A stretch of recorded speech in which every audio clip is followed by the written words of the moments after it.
Jadi ini yang perlu teman-teman ketahui juga, keterkaitan dengan data pensasaran percepatan penghapusan kemiskinan ekstrim. Jadi setiap kabupaten itu pasti ada data pensasaran percepatan penghapusan kemiskinan ekstrim.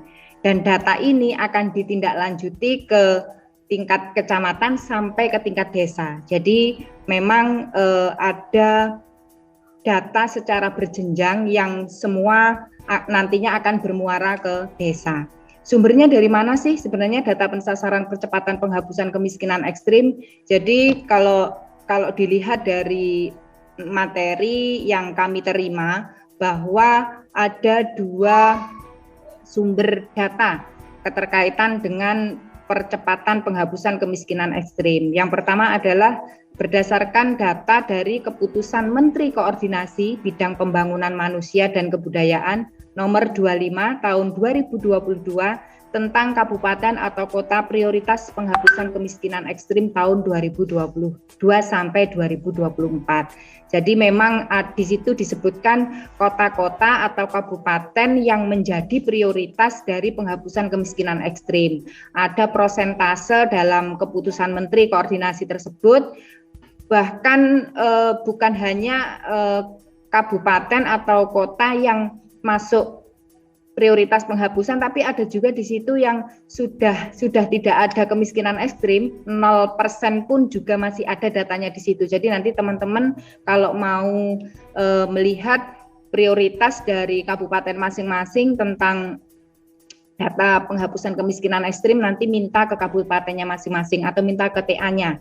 Jadi ini sudah ada di datanya TA kami yang ada di Trenggalek. Kemudian yang kedua adalah keputusan Menteri Koordinasi Bidang Pembangunan Manusia dan Kebudayaan nomor 30 tahun 2020 tentang penetapan sumber dan jenis data dalam upaya percepatan penghapusan kemiskinan ekstrim. Jadi dua data inilah yang nantinya akan sampai ke tingkat desa dan akan kita punya andil di situ, karena memang kemiskinan ekstrim nanti outputnya, datanya akan kita sandingkan dengan prioritas penggunaan dana desa sebagai dasar untuk kriteria KPM penerima BLT dana desa di tahun 2023 nanti. Nah ini mungkin ini teman-teman sudah tahu apa sih sebenarnya miskin ekstrim itu. Jadi tapi paling tidak di sini perlu kami sampaikan, ini adalah materi yang kami dapat dari Dinsos, Dinas Sosial, ketika Dinsos melakukan fasilitasi ke desa dampingan kami pada waktu melakukan musyawarah desa, verifikasi dan validasi data. Jadi ini disampaikan oleh bidang yang membidangi di Dinas Sosial di Kabupaten Trenggalek.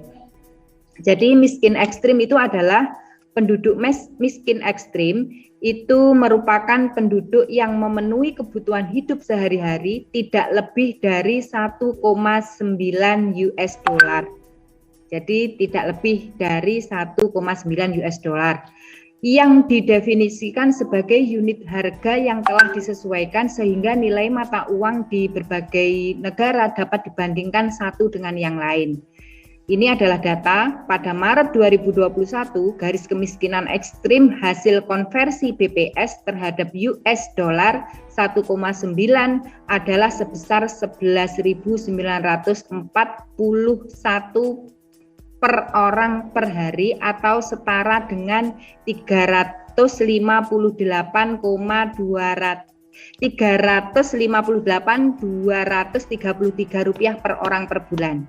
Jadi artinya orang itu dianggap masuk kategori miskin ekstrim jika belanjanya, kebutuhan hidup sehari-harinya itu ini, sekitar ini, hanya 358. Jadi bagi warga kategori miskin ekstrim, baik keluarga maupun individu yang belanjanya setara dengan ini per bulan, berarti itu sudah masuk kategori yang miskin ekstrim. Jadi adakah yang seperti ini? Ada, karena data BPS itu menyebutkan masih banyak keluarga yang belanja dalam kebutuhan setiap bulan itu antara ini, setara dengan ini. Jadi memang perlu adanya seperti yang disampaikan di Permendes 8 tadi untuk meningkatkan daya beli masyarakat, untuk meningkatkan kebutuhan hidup sehari-hari, maka perlu bantuan langsung tunai agar keluarga tersebut atau warga miskin ekstrim tersebut bisa membelanjakan uangnya sehingga bisa mengangkat nilai dari nilai ini, nilai hanya 11.000 ini. Jadi ini memang perlu dipahami bersama, jangan sampai ada pemahaman yang keliru terkait dengan miskin ekstrim. Jadi tidak hanya terlihat dari rumahnya saja. Jadi rumah belum tentu bisa mengkategorikan bahwa individu ini adalah miskin ekstrim.